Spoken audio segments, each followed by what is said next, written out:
Artificial intelligence. It's not obvious that it's artificial intelligence, but we'll get there. That one was a little jump the gun, but that's okay. We'll get there. Real quick, just because we said there would be more, there are more. But there's a couple details here. This is WMAR2news.com. Train carrying hazardous materials derails in Michigan. Another train derailment yesterday.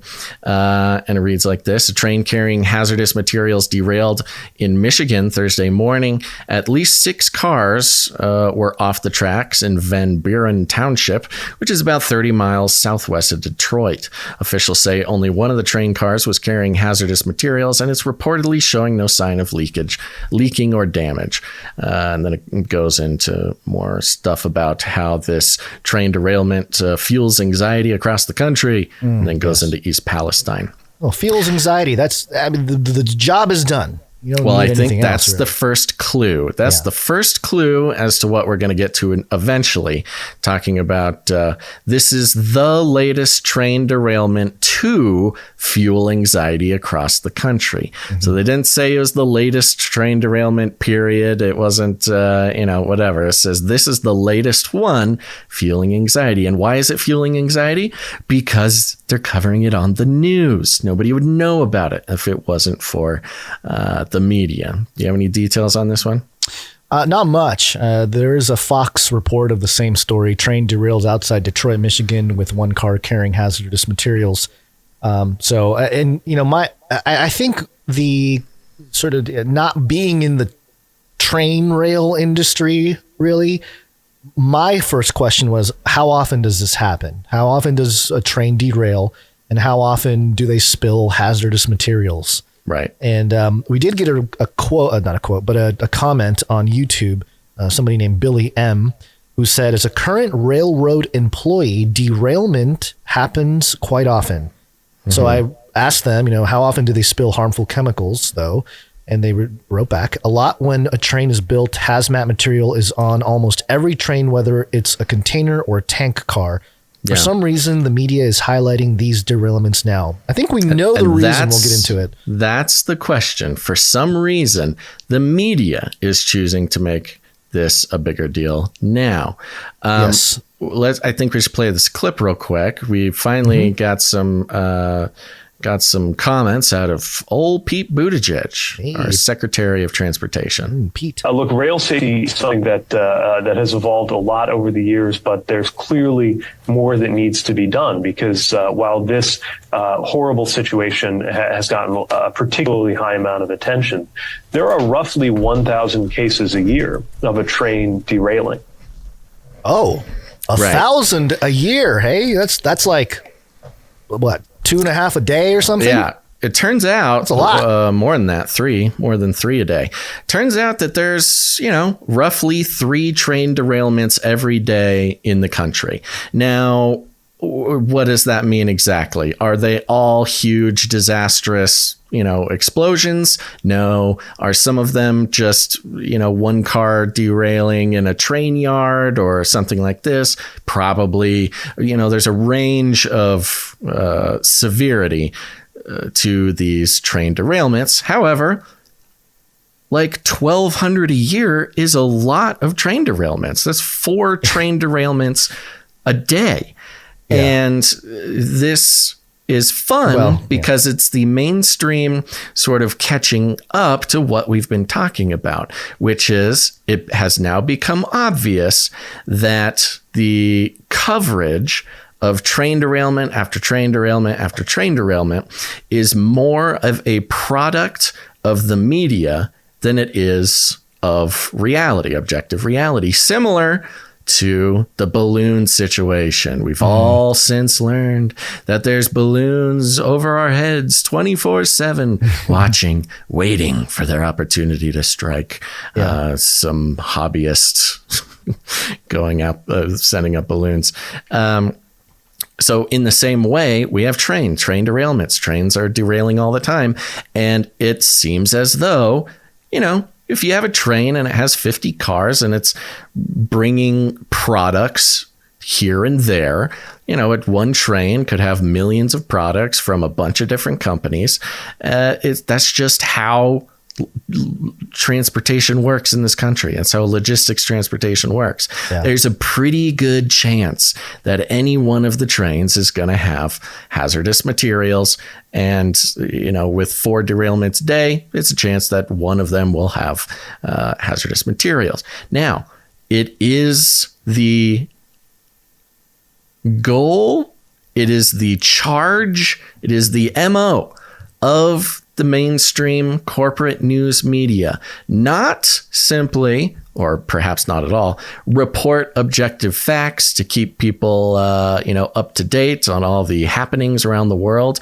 But their job is literally to build history as it happens, building the worldview of the population on a day-to-day basis, and giving them the data that then goes into programming the software that is their worldview, which then, as we talked about earlier in the train situation, the worldview of the public dictating the support for policy change. It's always about policy change. Yeah, it's like engineering public sentiment almost. Exactly. Creating the climate, the social climate and public climate in order for politicians to step in with policy changes or whatever their agenda is. Or whatever. Yeah. And it might not be government policy. It might be corporate policy. It could be any number of things.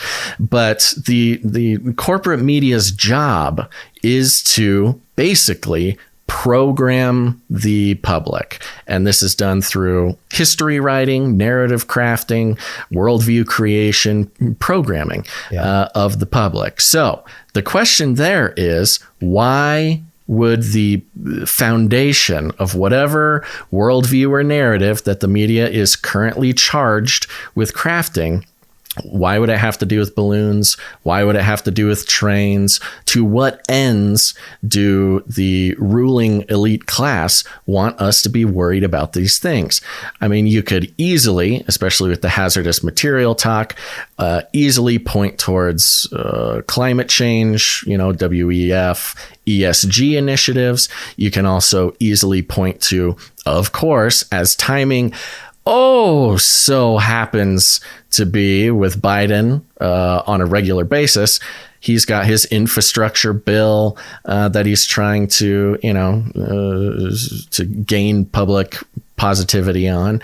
You've got Pete Buttigieg, who has bandied around the idea of running for president. Now, if Biden, who it's still up in the air whether he's going to be running or not, probably will, but there have been some, groundhogs. Some Democrats who don't like that. Exactly. There's some groundhogs poking their little heads out of their holes on the Democratic side, and Pete Buttigieg was one of them. He was there was talk about, will Pete run in 2024? Well, the fact is, Pete Buttigieg is Secretary of Transportation, and in the last 3 months, you've had the airline breakdown, you've had the train breakdown, you've had the balloon crisis. He's getting the lob for the alley-oop. See, I think that he's being sabotaged, or at least a message being sent by Biden or the Democratic establishment. Step back. Like, take a step back there, transportation guy. And maybe that's why he doesn't say anything about the chemical spills. He's more worried about the train part. Yeah, seems that way. Yeah. So there you go. There was another train derailment, and there will be more train derailments. But what does this look like with policy? Or more interestingly, what does this mean for what we know to be the sort of technocratic plan for the future? Artificial intelligence. So we're here at the Congress.gov HR 3684 Infrastructure Investment and Jobs Act document page here. If you look at the tracker, it's become law. So it's here. It's happening. This is law. Okay. This is law. That's what it says. And it does mention trains quite a bit. There's a few of them that I highlighted here just for the purposes of looking at this today. And it had to do with actual train services, and they had laid out some studies to look at the quality of the trains and the procedures and the workers and the control systems. And there's a whole thing about trains, which would make sense why Pete Buttigieg is even mentioning, the whole train side of things and what we need to fix the blah, blah, blah. For some reason, there's a high-speed train noise emission issue that they're trying to tackle. So that's just interesting. All sorts of great. By the way, they're very loud when they explode. Just to mention, in addition to all of the interesting timing of the train derailments, there's also the issue of the railway workers union and the big fight that happened late last year, where the Biden administration ended up threatening railway workers with jail if they don't shut their mouth and get back to work, when they weren't given any sick days or anything like that. So, there is also the interesting angle of, hey, these railway workers, I'm either, are sabotaging or whatever, could be some sort of weird angle to it. But why do we have human railway workers at all type of thing? Right. So, the train part of it, obviously it's in the infrastructure bill. But the other thing that's mentioned in here a few times is artificial intelligence. I know AI is all the talk, ChatGPT, but I also think it's because part of the solution that's being provided with the infrastructure bill has to do with AI being integrated into all the systems that will replace whatever it is now that's failing in terms of the infrastructure. So it actually says here, there's a secretary needs to come up with a report less than a year after this thing goes into law. Artificial intelligence, let me see here. The Committee on Energy and Commerce of the House of Representatives, they need a report that assesses using digital tools and platforms as climate solutions, including artificial intelligence, talk about blockchain, Internet of Things. And then they also have more like blockchain. Blockchain. Am I right? Yeah, blockchain. Hey. Smart manufacturing, which also includes artificial intelligence as part of that, smart computation. Seeing AI as part of the solution is something that I don't think anyone's making too much of a connection. I know it's pretty obvious when you start looking at it. For example, we have Aviation Source News here. Why airlines need artificial intelligence to survive a recession. This is published on the 15th of 2023, so just a couple days ago. But basically, they're saying, hey, the entire aviation system needs an AI facelift, basically. And similarly, there's a similar sentiment in the rail industry. There's a company called AdLink, and they sell hardware, AI hardware, and they used for centralized traffic control, AI enabled video analytics platform, and one of their targets is rugged railway systems. So they have products specifically for railway systems to integrate AI. So maybe a company like this is something that the government is looking at. And also Siemens, I think they have certain what's their product line? I forget what the main. Oh, they have a bunch of stuff. They have a bunch of stuff, but it's like they're one of these everything companies. Okay, yeah, I know them from like dishwashers or something, or I don't know. Well, anyway, they have an article here putting the AI on rails, and same idea. The argument here is to create a better system using AI for automation and all that kind of stuff for the train system.